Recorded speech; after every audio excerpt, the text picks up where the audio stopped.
सारथी ने उत्तर दिया, हे राजकुमार, यह बीमार व्यक्ति है, रोग से पीड़ित है और असमर्थ है। राजकुमार ने दया भरी दृष्टि से उस विरोगी व्यक्ति को देखा और सारथी से पूछा, क्यों सारथी, यह रोग इसी व्यक्ति को हुआ है या किसी को भी हो सकता है? सारथी ने बताया कि रोग भय तो सभी प्राणियों में लगा ही रहता है, कोई भी रोग से पीड़ित हो सकता है, परंतु लोग यह जानते हुए भी परवाह नहीं करते। सारथी का उत्तर सुनकर राजकुमार का मन और भी बेचैन हो गया, उनका हृदय कांपने लगा। फिर करुण स्वर में वह बोला, अरे ये मनुष्य कैसे अज्ञानी है, जो रोग भय से ग्रस्त होने के बाद भी निश्चित रहते हैं।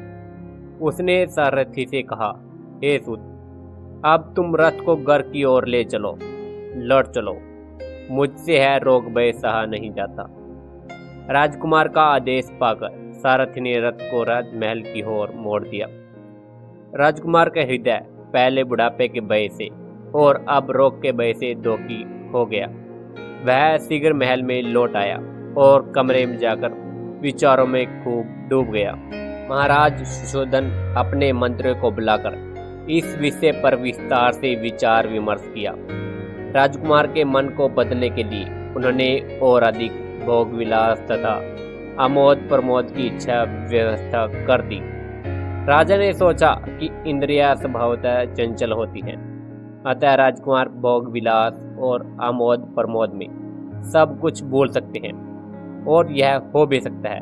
वह इस विषय से आसक्त होकर यही रहे और हमें छोड़कर कहीं नहीं जाए। परंतु राजमहल के आमोद प्रमोद के विषय आयोजन का राजकुमार के मन पर कोई भी प्रभाव नहीं पड़ा। इस पर राजा ने यह सोचकर कि नगर दर्शन से राजकुमार का मन बदल सकता है, राजकुमार के लिए पुनः नगर दर्शन की व्यवस्था की। उन्होंने पूरे नगर को भली भांति सुसज्जित करवाया। नगर के सुसज्जित मार्गों और सुंदर युवक युवतियों को देखकर राजकुमार सिद्धार्थ बहुत प्रसन्न थे।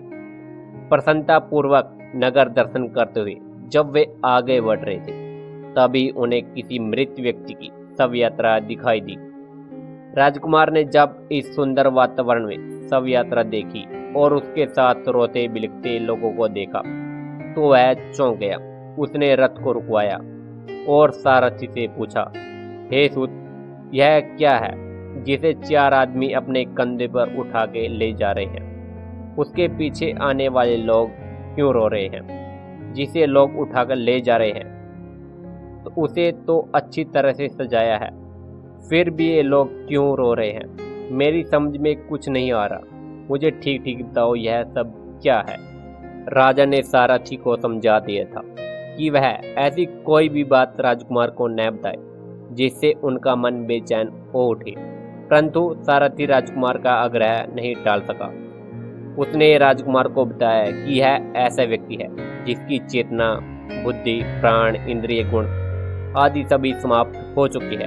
अब यह लकड़े के टुकड़े के समान है जिसे बड़े लाड प्यार से पाला पोसा गया था, उसे ही आज ये लोग रो धोकर हमेशा के लिए छोड़ने जा रहे हैं। सारथी की बातें सुनकर राजकुमार अत्यंत व्यग्र हो गया। उसने पहली बार मृत व्यक्ति के दर्शन किए थे, उसकी समझ में कुछ नहीं आ रहा था। उसने पुनः सारथी से पूछा, क्या यह स्थिति सभी की होती है या इसी की है?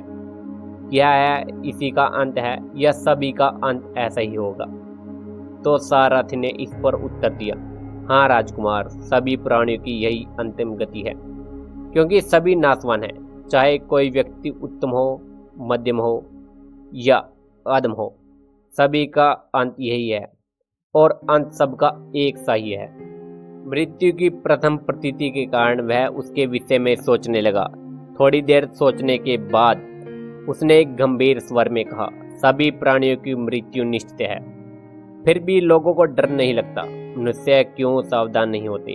लगता है लोगों का मन बड़ा कठोर है, तभी तो मृत्यु मार्ग पर चलते हुए भी वे उसे बोलते रहते हैं, हे